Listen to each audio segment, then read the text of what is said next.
আমরা সেই অপেক্ষায় থাকবো উনি আসুক, কিন্তু তাকে আয়নাঘরে একদিনের জন্য হলেও রাখবো। কথাটা মাথায় রাখে যেন, তার জন্য আয়নাঘর খোলা, আর জুতার মালা জনগণের তার জন্য রেডি। কারণ জুতার মালার জন্য সে পালাইছে।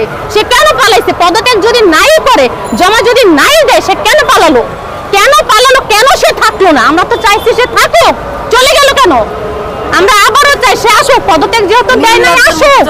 সে তো বেহায়া, নির্লজ্জ, এর জন্য সব কথা বলি। পদত্যাগ পত্র জমা দেয় নাই, সে কেন পালালো?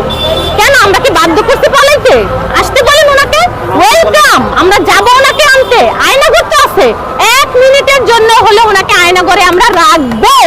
ওনাকে থাকতে হবে এখানে, উনি থাকবে।